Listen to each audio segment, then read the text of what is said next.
चलिए, तो हमारी खास पेशकश आईपीओ है, तो ऐसा में आप सभी का स्वागत है। और ये हमारी खास पेशकश जिसमें आईपीओ बाजार से जुड़े हुए तमाम 360 डिग्री व्यू लेने की हम कोशिश करेंगे। मैनेजमेंट इस समय क्या सोच रहा है, मैनेजमेंट की क्या विस्तार योजनाएं हैं, इसके अलावा कंपनी किस तरीके से आगे बढ़ने की कोशिश कर रही है, कंपनी में ग्रे मार्केट प्रीमियम क्या चल रहा है, लिस्टिंग पर बने रहें, आईपीओ में सब्सक्राइब करें कि ना चलें, ब्रोकर्स क्या कुछ करें, इन तमाम पहलुओं पे बातचीत करेंगे।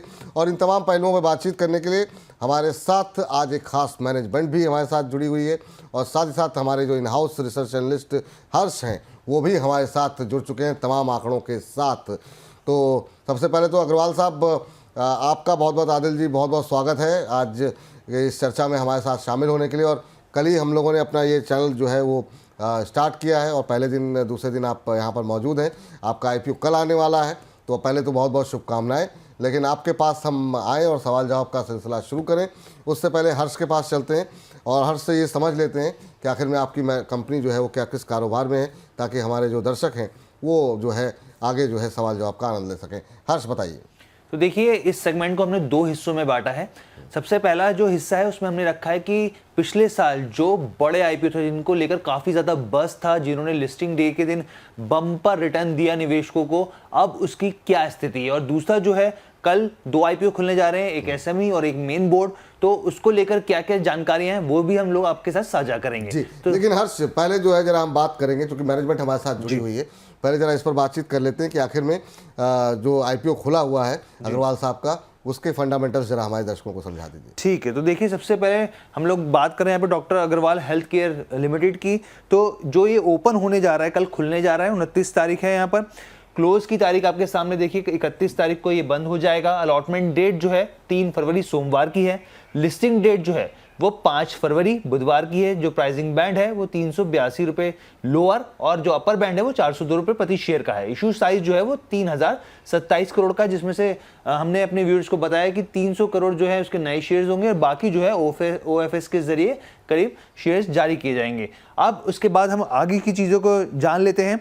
तो अगर आप यहाँ पे देखें कंपनी का बिजनेस मॉडल क्या है, तो देखिए 2010 में कंपनी यहाँ पर स्टैब्लिश हुई थी। आई केयर सर्विसेज इसके बिजनेस से जुड़ी हुई है। ये मोतियाबिंद की बात करें, रिफ्लेक्टिव सर्जरी की बात करें, आई चेकअप सॉल्यूशंस देती है, और इसमें करीब 65% जो है कंपनी का रेवेन्यू सर्जरी के जरिए ही आता है। इसके अलावा कॉन्टैक्ट लेंस हो गए, एसेसरीज हो गई, आंखों से जुड़ी दवाओं की भी ये बिक्री करती है। अब यहाँ पे हम बात करते हैं सब्सक्रिप्शन की। यहाँ पर तो देखिए, आनंद राठी, एक्सिस कैपिटल और एसबीआई सिक्योरिटीज ने यहाँ पर लॉन्ग टर्म के लिए निवेश करने की सलाह दी है। जी, चलिए जरा अब जो है सवाल जवाब का सिलसिला आदिल जी के साथ शुरू करते हैं। आदिल जी, पहला सवाल जो मेरा आपसे होगा वो यही होगा कि जरा अपनी कंपनी के बारे में, अपने बिजनेस मॉडल के बारे में जरा हमारे दर्शकों को सबसे पहले तो आप समझाइए किस तरीके से आपका कारोबार आगे बढ़ रहा है। Sure, thank you Vipul ji, thank you for having me here. मेरा नाम है डॉक्टर आदिल अग्रवाल और I am the CEO of doctor Agarwal health care limited. हमारा जो बिजनेस है वो स्टार्टेड इन 2010। हम 209 हॉस्पिटल चलाते हैं अक्रॉस इंडिया एंड अफ्रीका। हमारे इंडिया में 193 हॉस्पिटल्स हैं, और अफ्रीका में अक्रॉस 9 कंट्रीज हमारे 16 हॉस्पिटल्स हैं। All our hospitals are fully owned. 208 out of 209 हमारे एसेट हॉस्पिटल जो हैं दे आर एसेट लाइट, मतलब we take places out on rent. हमारी जो बिजनेस है it is only focused on eye care services. It is part of the health care services market, जहाँ से हमारी स्पेशलिटी होती है सिर्फ आई केयर। पेशेंट आते हैं, ट्रीटमेंट कराते हैं, and then they go back same day, तो इसे कहते हैं डे केयर सर्जरी। हमारी जो बिजनेस है, अगर आप देखेंगे 3 टाइप के हॉस्पिटल होते हैं हमारे। लार्ज हॉस्पिटल जिसे कहते हैं हम टर्शरी हॉस्पिटल, फिर होते हैं स्लाइटली छोटे hospital which we call secondary hospital, और सबसे छोटे जो होते हैं we call them eye clinics. These are typically located in छोटे छोटे विलेजेस इन टियर 3 और टियर 4 मार्केट्स। तो कुल मिला के 209 है हमारे हॉस्पिटल्स। हमारे जो प्रेजेंस है, अगर आप देखेंगे, we are spread across most of the southern states. हमारी जो शुरुआत हुई थी चेन्नई से हुई थी। अब इन द लास्ट 5 साल हमने गुजरात में एंट्री की है।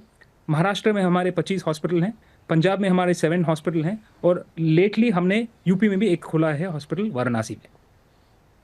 जी, पूछिए हर्ष, आप भी कुछ पूछना चाह रहे हैं। सर, मेरा सवाल यहाँ पर आपसे ये रहेगा कि आपका जो रेवेन्यू का हिस्सा है वो बेसिकली सर्जरी से करीब करीब यहाँ पे 65% आता है, तो इसको किस लिहाज से देखना चाहिए? ज़्यादा निर्भरता जो है आपकी एक ही सेगमेंट से है, तो इसको आप किस तरीके से हमारे व्यूअर्स को समझाएंगे? सो हमारी जो बिजनेस है 65% हमारी जो बिजनेस है सर्जरी से आती है. Now surgeries, if you see surgeries has different types of surgeries. सबसे कॉमन जो होती है सर्जरी उसे कहते हैं कैटरेक्ट सर्जरी या जो मोतीबिंद कहते हैं. अगर आप टोटल वॉल्यूम अगर लेंगे 45% of our total business comes only from cataract. लेकिन इसके अलावा हम बाकी सर्जरी भी करते हैं. हम कॉर्नियल सर्जरीज करते हैं, रेटिनल सर्जरीज करते हैं. इंडिया की जो अगर आप बोलें सोचेंगे, India is the diabetes capital. Diabetes की वजह से हमारी आंख के जो पीछे की जो पर्दा है वहाँ से काफ़ी डिजीजेज होते हैं, उसकी सर्जरी करते हैं हम. We call it retinal surgery. Most importantly हम करते हैं कि अगर पीपल आर वेयरिंग ग्लासेस, अगर चश्मे को निकालना है, we do something called as refractive surgeries. All these type of surgeries contribute to the remaining 20% of revenue. So it is not just concentrated on मोतीबिंदु की सर्जरी, बाकी 20% comes from different types of surgeries. इसके अलावा 13% जो है हमारी जो business comes from the sales of चश्मे की बिजनेस. वी सारे जो 209 के हॉस्पिटल हैं हमारे, we have 209 stores inside our hospitals, and from these we sell glasses और लेंसेज जिस इज प्रिस्क्रिप्शन बेस्ड. इसके अलावा हमारे फार्मेसी भी होते हैं, and these pharmacies contribute about 7.5 to 8% of our group revenues. जी, हमारे साथ सर हमारे एक एक्सपर्ट अंशुल जैन जी भी जो हैं जुड़े हुए हैं, और वो थोड़ा सा आपसे कुछ बातचीत करना चाह रहे हैं. अंशुल जी, आप पूछिए, क्या पूछना चाहते हैं? देखिए सर, मेरा सवाल ये है कि टोटल इशू साइज 3027 करोड़ का है, जिसमें से केवल 300 करोड़ यानी लेस देन 10% फ्रेश इशू है. 90% से ज़्यादा ऑफर फॉर सेल है. तो मैं आईपीओ से ज़्यादा इसको ऑफर फॉर सेल मान के चल रहा हूँ. तो ये जो ऑफर फॉर सेल में 2727 करोड़ का माल बेच रहे हैं, ये कौन बेच रहे हैं और क्यों बेच रहे हैं? ठीक. तो thank you Anshul ji for the question. हमारे अगर आप कैप टेबल देखेंगे, हमारे दो इन्वेस्टर्स हैं outside of the promoters. We have the sovereign fund of the government of Singapore, Temasek, और इसके अलावा टीपीजी एक और फंड है, यूएस की bulge bracket private equity fund. Both are long term investors. Both are diluting small percentages so that they are not classified as promoter anymore. Offer for sale is predominantly coming from them. Promoters are selling a small percentage. हमारी जो promoters हैं, छोटा सा promoter pledge है. To get rid of the pledge, we are diluting some amount to knock off all the debt. So these are the three players who are actually reducing some of their stake. ठीक. Sir, अगर हम देखें ये जो business है वो हम देख रहे हैं भारत के अंदर वो करीब 10 से 12% साल दर साल बढ़ रहा है, और आपका अभी मार्केट शेयर करीब 25% के आसपास है. आगे किस तरीके से ग्रोथ आप देख रहे हैं, और जो आपका अभी मार्केट शेयर है उसे मेंटेन करने के लिए या उसे बढ़ाने के लिए क्या कुछ स्ट्रेटजी आपकी होगी? Vipul ji, this market is very interesting market. अगर आप पूरा आई केयर मार्केट देखेंगे इंडिया का, 13 to 15% is only held by the organised players. Organised players are chains. हमारे जैसे जो चेन्स हैं, these only contribute to 13 to 15%.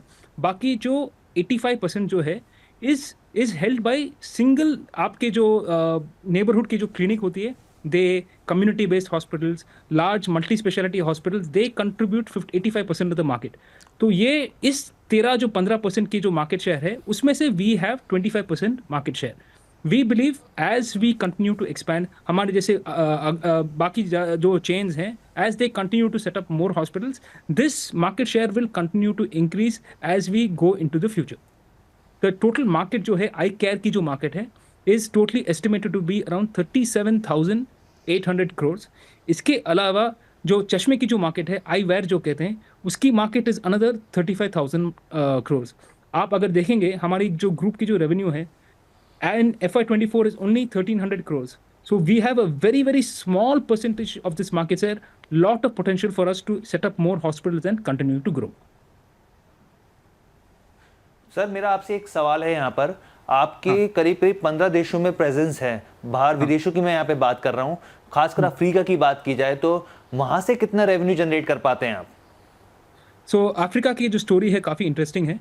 इन 2010 क्या होता था, in the early 2000s, Chennai से अगर आप देखेंगे जहाँ से हमने शुरुआत की थी, Mauritius is a country which is 4 to 5 hours away by flight. Mauritius में there were no private hospitals जो क्वालिटी आई केयर सर्विसेज देते थे. सो पेशेंट्स वहाँ से चेन्नई आते थे to get surgeries done. At that point we partnered with the Mauritius government and set up a hospital in Mauritius. उसके बाद जहाँ से हम अच्छा काम करते गए, we enter into the mainland of Africa. Now we have 16 hospitals across 9 different countries. But the thing is, India जो अपॉर्चुनिटी है, the growth in India, what we are seeing in the last 5 to 10 years, हमने जैसे जितने नए centre खोले हैं, the contribution from Africa business is slowly declining. So as of today when we stand, Africa जो business है 10% आती है सिर्फ अफ्रीका से. And this will continue to go down as we keep expanding and putting up more centres in India. The reason for that is कि अगर आप India की जो आई केयर की जो मार्केट देखेंगे, there is a study which has come out which says India has 275 million people who are affected by some form of blindness. This is the market that we are serving. हम जितने भी hospital खोलें, हमारे हमारे जो competitors हैं, people who are our peers, they also have to continue to open more hospitals to service such a large market. चलिए sir, हमारी तरफ से बहुत बहुत शुभकामनाएं, बहुत बहुत आपका धन्यवाद भी आज की इस चर्चा में जुड़ने के लिए. और बात सही है, तेज़ी से मार्केट बढ़ रहा है.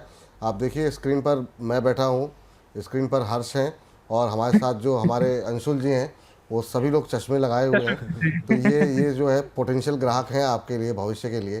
तो जल्दी जो है, जब भी आंखों में समस्याएं और बढ़ेंगी तो आपसे संपर्क किया जाएगा. लेकिन जो आपके शेयर धारक हैं, उनके चश्मे का नंबर ना बढ़े, उनके मुनाफे का नंबर बढ़ता रहे, इसी उम्मीद के साथ. और अब जब लिस्टिंग होगी तो फिर आपसे चाहेंगे थोड़ा समय आप और दें, ताकि और डिटेल में आपसे बातचीत हो पाए. अभी आपके भी हाथ थोड़े से बंधे होंगे, बहुत सारे सवालों के जवाब आप दे नहीं सकते हैं. तो थैंक्स अ लॉट, बहुत सारी विशेष हमारी तरफ से इस आईपीओ के लिए sir. Thank you, Vipul. Thank you, Harsh, and thank you everybody else. Thank you very much. चलिए, अंशुल जी हमारे साथ मौजूद हैं. लगातार अंशुल जी के पास चलते हैं, और अंशुल जी ने भी अपना प्रश्न पूछा है, और उनके मन की दुविधाएं कुछ दूर हुई कि नहीं, ये पूछते हैं उनसे. अंशुल जी, क्या सलाह रहेगी? 35 रुपये का ग्रे मार्केट प्रीमियम चल रहा है, पैसे लगाने की सलाह आपकी रहेगी या फिर नहीं?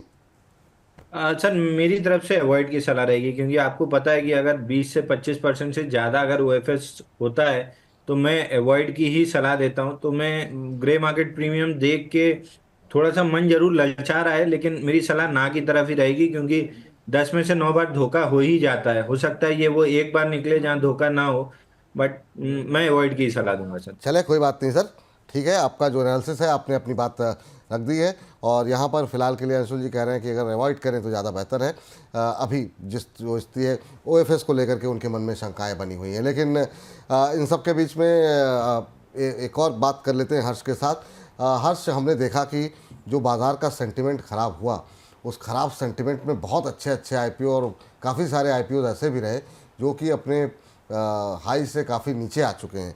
वहाँ पर क्या स्थिति देखने को मिल रही है, उसके बारे में थोड़ी अपडेट देंगे? बिल्कुल सर, और हम लोग ये खास पेशकश लेकर भी आए हैं और रिसर्च के साथ आए हैं बाकायदा. जिन आईपीओ का ज़बरदस्त बस था 2024 में, वो जो हैं उनकी स्थिति अब मौजूदा वक्त में क्या है, वो हम लोग आपके सामने रखते हैं. तो देखिए, सबसे पहले मैं अपने पीसीआर की टीम से कहेंगे जरा वो ग्राफिक्स जो है लेकर के आइए, जो अलग अलग कंपनियों के जो शेयर्स जो हैं, जो पहले जी उसके बारे में थोड़ी बात कर लेते हैं. जी बताइए, वारी एनर्जी. तो सबसे पहले देखिए, वारी एनर्जीज आपके सामने है. यहाँ पे सोलर मॉड्यूल की बड़ी एक्सपोर्टर है और मैन्युफैक्चरिंग कंपनी है.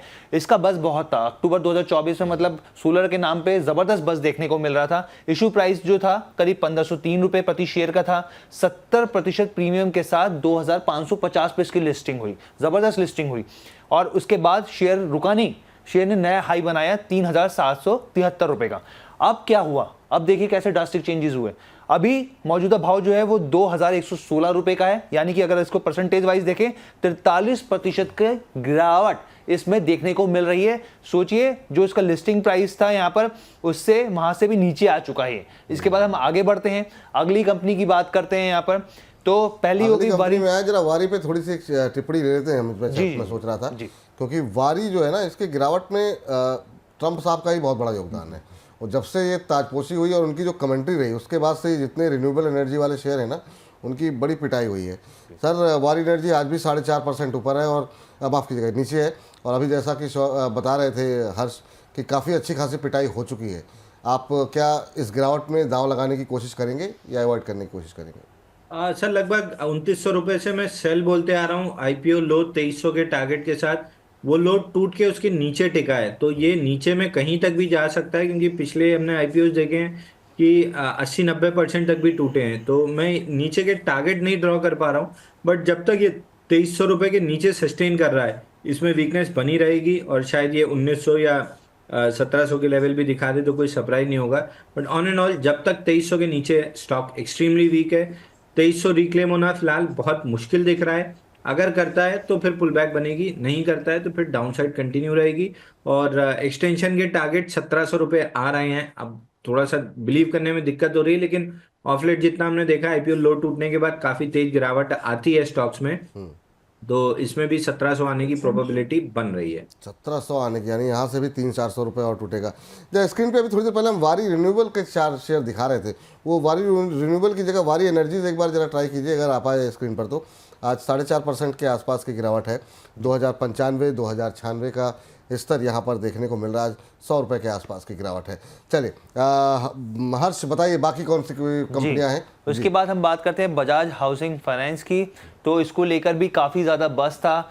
सितंबर 2024 में इसकी लिस्टिंग हुई थी। इशू प्राइस जो था 70 रुपये का था, क्योंकि निवेशक जो सस्ता इशू प्राइस होता है उसको देख के काफ़ी ललचा जाते हैं। तो 70 रुपये प्रति शेयर का इसका इशू प्राइस था। 114% प्रीमियम के साथ 150 रुपये पे लिस्टिंग हुई थी, और उसके बाद भी रुका नहीं है। पूरे एक हफ्ते में आप देखिए 188 रुपये प्रति शेयर के भाव पे पहुंचा, इसने नया हाई बनाया यहाँ पर। उसके बाद मौजूदा भाव क्या है अभी जो सच से सामना किया जा रहा है, 113 रुपये यहाँ पर। और इसका हाई जो है वो 42 से अपने देखिए अपने हाई से 42% नीचे आ चुका है। तो यहाँ पर हमने आपके सामने 2 शेयर रख दिए। इसके बाद हम तीसरे शेयर की रखते हैं स्थिति की। तीसरा शेयर कौन सा है हमारी लिस्ट में, वो है पीएन गडगिल ज्वेलर्स।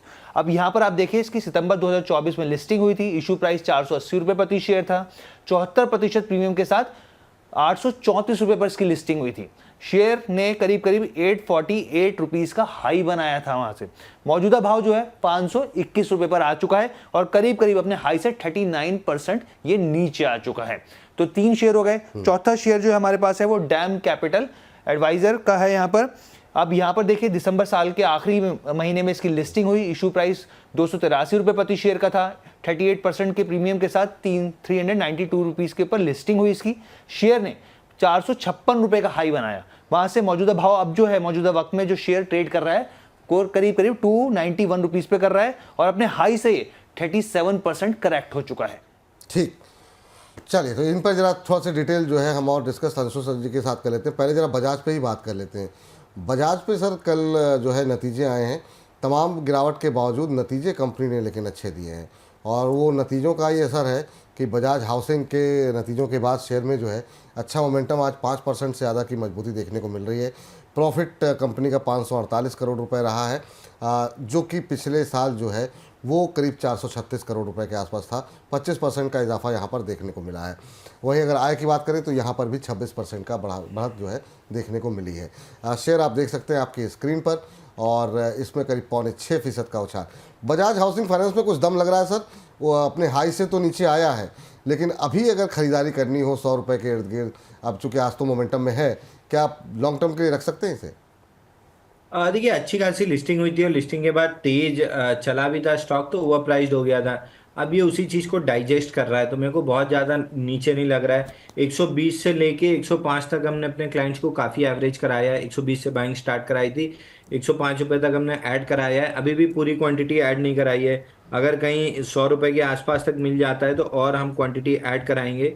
हमको लग रहा है कि ये स्टॉक अगर आप 2 से 3 साल, क्योंकि देखिए बहुत हाई मतलब लिस्टिंग के बाद थोड़ा सा लंबा खिंच गया था, तो अब उसको डाइजेस्ट कर रहा है। तो मेरे को लग रहा है कि ये स्टॉक यहाँ से अगर यहाँ से बेस बनाना स्टार्ट होगा और उसके बाद अपमूव स्टार्ट होगी, तो ट्रेडर्स के लिए यहाँ पे बहुत ज़्यादा कोई अपॉर्चुनिटी नहीं है। बट जो वैल्यू इन्वेस्टर्स हैं उनको इस रेट पे स्टॉक्स लेके 120 से 100 के बीच में एक्यूमुलेट करके स्टॉक को छोड़ देना चाहिए। 25% की एवरेज ग्रोथ स्टॉक में रही है, और इस क्वार्टर में भी उसने मेंटेन की है। तो जब तक 25% की एवरेज ग्रोथ मेंटेन है, स्टॉक आपको अपने पास रखना चाहिए, क्योंकि उसमें टारगेट प्रिडिक्ट करने की ज़रूरत नहीं होती है। अगर किसी ने टारगेट प्रिडिक्ट किया होता तो बजाज फाइनेंस वो 50 पैसे से लेके 6,000 रुपये तक चला गया, आप कहीं भी निकल गए होते। केवल ग्रोथ देखिए, ग्रोथ अगर 25% के आसपास बनी हुई है तो तब तक स्टॉक में बने रहिए। जब ग्रोथ कम होने लगे तब भले स्टॉक से आप निकलने की कोशिश कीजिए। बट बहुत कम कंपनी है इंडिया में ऐसी, लगभग 50 से कम कंपनियां होंगी जो 25% पर क्वार्टर से ग्रो हो रही हैं, और उनमें से एक ये है। तो आपके पोर्टफोलियो में, लॉन्ग टर्म पोर्टफोलियो में ये स्टॉक जरूर होना चाहिए। ठीक, इसके अलावा 2 और जो हाल के आईपीओ पे बात की हर्ष ने, वो था एक तो पीएन गडगिल और दूसरा डैम कैपिटल, यहाँ पर भी हमने अच्छी खासी गिरावट देखी है। पीएम गडगिल इस सेक्टर में काफ़ी अच्छा मोमेंटम रहा, लेकिन जब गडगिल में गिरावट आनी शुरू हुई तो इसके जो बाकी जो लिस्टेड पेयर कंपनीज के शेयर थे वो तो अच्छा कर रहे थे, लेकिन इसने ये अपने हाई को मेंटेन नहीं कर पाया।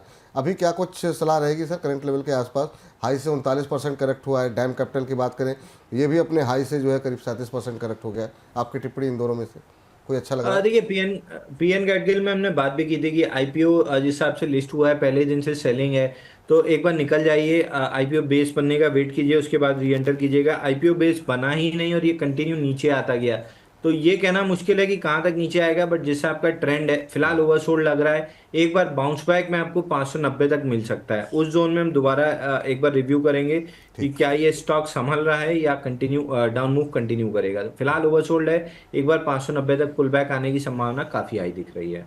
ठीक। हर्ष, बहुत बहुत शुक्रिया, बहुत बहुत धन्यवाद आपका आज की इस चर्चा में जुड़ने के लिए, बताने के लिए आईपीओ बाजार में क्या कुछ एक्शन देखने को मिल रहा है। एसएमई क्षेत्र का एक आईपीओ कल से खुल रहा है, उस पर हम कल ही बात करते हैं, तो अब समय थोड़ा ज़्यादा हो गया है। तो आपका लेकिन बहुत बहुत धन्यवाद ये तमाम जानकारी लेकर के आने के लिए। और कल आईपीओ खुलेगा उसकी तैयारी एक दिन पहले ही कराने के लिए मैनेजमेंट से भी हमने बातचीत कर ली।